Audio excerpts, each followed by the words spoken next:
All right, everyone, we are joined by UFC heavyweight Ben Rothwell. Ben, thanks for joining us today. Well, We're going to kick off the first question with Jay Anderson from Cageside Press. Thanks very much. And Ben, first of all, welcome back. I mean, what has this fight week, such as it is, been like? Is it a little bit odd to be fighting on a Wednesday here? a little bit, but kind of make the adjustments. I had a couple week notice to start making the adjustments, and Wednesday becomes a new Saturday. Looking at this fight, were you a little bit surprised to see the name OSP, who is about heavyweight? I wasn't surprised about light heavyweights moving up because I was already scheduled to fight a former light heavyweight moving up, and you're seeing more of that. But OSP, the name just kind of came out of nowhere because I had two fights set up. I had signed a contract to fight a heavyweight, and then they, like within a week or so, they said because of circumstances he was out, and they dropped this name, and it was just like the name kind of came out. I guess any name they threw me was going to be a surprise, but the fact of seeing him move up with the circumstances, I'm sure the weight cut. He's a big guy. I think he walks around. A lot of light heavyweights are naturally heavyweights, so it is what it is. It's a for me it's a better name. My first opponent, we were like on the undercard, and now OSP comes in on co-main event, so good things to it too. And you mentioned the circumstances, obviously a lot going on in the world.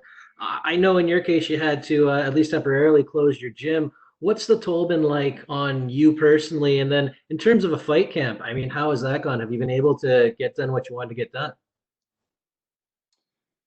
The gym has been hard. All of our members have been like, "Oh, we can't wait to open again," and it's been tough in Wisconsin. Uh, it's going all around the country. Everybody's dealing with it. For me personally, the fact I own a gym, I think gives me an advantage. I know some fighters have said that they can't train for a fight because their coach won't open a gym. Yeah, I step back and go, really happy I own my own gym because I get to call the shots. All my training partners, a lot of things that we do are, you know, under the 10 people limit anyway. So we were able to get together and kind of keep things as normal as we could. I think going out and grocery shopping and eating and that kind of thing, that was probably the biggest change. We had to make strategic changes and when we would go shop and keeping our eating the same. To say things are normal would be crazy. Obviously, we've had to make changes, but I'm blessed that I was able to keep things in a good situation for myself. My personal training, I own a gym at my house as well, so I was able to keep my strength and conditioning pretty much the same. So at the same time, I got a lot of blessings, a lot of things to be thankful for. Last one for me. I mean, was there any hesitation coming back? I mean, given the pandemic, or is this kind of a welcome distraction where you've got something to focus on now? It's been a roller coaster, because of what's going on around the world and how it's going to handle. But hats off to the UFC. They're just doing an outstanding job of keeping everybody safe and making this thing, safe for everybody, and they're doing the best they can. Obviously, things can happen that is out of anybody's control, but right now it's a good situation, and I'm definitely happy to be fighting. Especially at us older guys, it's a big deal. Time is against us, and so to get these opportunities, it's huge. So yeah, it's a welcomed everything right now. Welcome experience. Thanks very much, Ben. Best of luck. Thank you.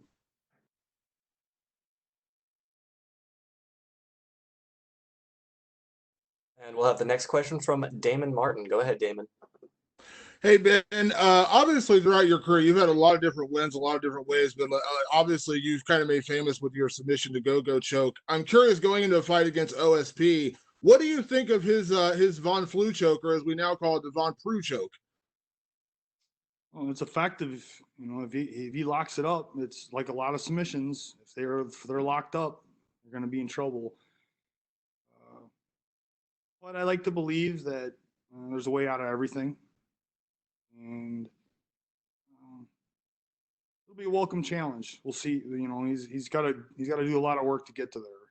I'll tell you that. And he's got to go through a lot of things to get to that position. And we'll see what happens overall. Obviously, you have a lot of knockouts on your record. You're coming off a big knockout in your last fight. Again, you can't play how the fight's going to play out exactly, but do you look forward if it does get in those grappling exchanges? I mean, I think you're one of those guys that's always been underrated with your grappling, but when you go out and do what you did to Josh Barnett and things like that, like you kind of prove you have that grappling. Like, is it fun to test that part of your game when you always as a knockout guy? The opportunities come. It's great to show it. As you can see, the heavyweight division's been very stand-up heavy. And I think there is some changes that need to happen because I think I have some weapons that are very effective, especially in this heavyweight division right now, that haven't been showcased. So if the opponent wants to push it for that, yeah, I'm very open for it. But again, I'm an opportunist, so it's got to kind of see what presents itself. You're around the sport for a long time. You fought everybody. At this stage of your career, you know, coming off a win over step, going for 2 in a row here with OSP. What are the goals at this stage of your career? Is it fun fights? Is it still the title? Like, what goals are in your mind right now? Goal is honestly to just continue to try to get in the best shape that I can and be the best martial artist that I can. And it's every fight, every step. You know, each fight one step at a time. Try not to look too forward, too far ahead, because that doesn't seem to work out well. It's about focusing on the here and now, and with my body, lots of room for improvement, and that's what I'm really working on right now. I had some time off, obviously, and that you can see can affect fighters. It affected me, but I think you can see from my first fight back in the beginning of March last year to now, I think you can see a steady progression. I keep getting better. I keep making improvements, and that's what keeps me excited and keeps me in this. The last question, Ben. A few years ago, you know, one of the fights you didn't get to have, it got canceled. You know, that's one you've always said you would have loved to have had or get back at some point. And I know you're not necessarily knocking on the door of title contention right now. Obviously, you've been there before, but what do you make of the state of the heavyweight division right now, where we have the champion, and there's a lot of discussion of what's going to happen with him. You got Daniel Cormier, now you have Francis Ngannou over the weekend getting a big win. I just want to get your kind of the lay of the land because it is kind of a weird time for the division. So first, you asked about Stipe. So whether he has a title or not, it would just be a great fight. You know, it's a great challenge. He's right now, you know, probably looked at as the gonna head into the Hall of Fame, one of the best heavyweights of all time. So it's a great challenge, and he brings a lot of different things. I think I would get to show a lot of different skills in that fight as well. But he's really high ranked, and I'm gonna have to do a lot of work right now to get up to that. Francis Ngannou, I think, clearly showed he's got the next title fight. I don't think anybody's disputing that, and it's a matter of this circumstance. As I said, guys saying they can't train right now for a fight. I don't know about that. It is what it is. As you can see, it sounds like Dana White is not having it, or he's going to push the division forward one way or another. And you got Daniel Cormier in here for one last fight. Great fighter, and it's going to be a great fight. But what does that do to the division if he wins? You know, then it's just back to giving it to another title fight of some sort. I don't know. It's kind of a mess with that. So Daniel's got one more fight. He does the fight and moves on. It's basically got Stipe and Francis at the top, and I see a lot of guys on their way up though. So I think things can get exciting once we kind of get past this situation with the three of those. I think the division will start moving. Thanks, Ben. And up next, we'll have some questions from Matt Tucker. Matt, we have time for a couple quick questions.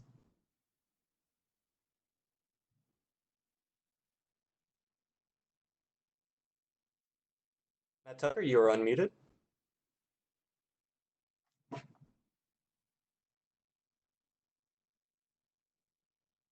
All right. We're going to move on to Jordan Wahlberger from The Horn. For the time today, how did the change of opponents affect the training camp? What do you think that OSP brings that maybe John Vellante didn't? As they're both light heavyweights moving up. There's actually an opponent nobody knows about in the middle that's bigger than both of them. So that was actually the change in the training camp. Luckily, I have a huge training partner. He's bigger than me, so he kind of helped fill in that gap. And then the opponent switched again, and I went back to all my other training partners, kind of focused on them because then the size went down some. There's not too much. The game plan is always the same against every opponent. Obviously, I have to work defenses. Different guys bring different things. OSP, I think, brings a little more. He wants to bring it down to the ground and has jiu-jitsu on the ground. Well, I think Vellante would have been happy keeping it on the feet, and his takedowns would have been simply to get a rest or to get me tired. So there's a little bit of difference, but not too much. It's kind of always the same thing. Thank you. You mentioned that that the good part about owning a gym and you've been able to find training partners, but what have been the challenges, right, of this training camp? Obviously, the fight getting moved back a few weeks and everything else. Yeah, just being at home, the quarantining isn't too bad. I think it helps a lot of fighters. It keeps us grounded. You're not out doing stuff maybe you shouldn't be doing. And during a training camp, I've been a lot better about that as I've gotten older. But it's just kind of all going out. You don't want to get sick. I got this fight in X amount of days or X amount of weeks. So I started quarantining literally when Trump banned all European travel. I started my quarantine then because I thought I was going to fight April 18th. So for me, it was not wanting to get sick, not wanting to get sick somewhere in there and have it affect the camp or not be able to fight at all. And that's been the biggest thing is just trying to be really safe, watch everything you're doing on top of all the stuff that we have to deal with in training camp, not getting injured and doing all the stuff you need to do. Now we have this one extra thing of, wow, there's this ultra contagious virus out there that can get you sick. So it's avoiding that's been the main challenge. All right. Hey, I appreciate the time and good luck on Wednesday. Perfect. Thank you, Ben. That's all we had for you. That's it. That's it. Thank you, sir.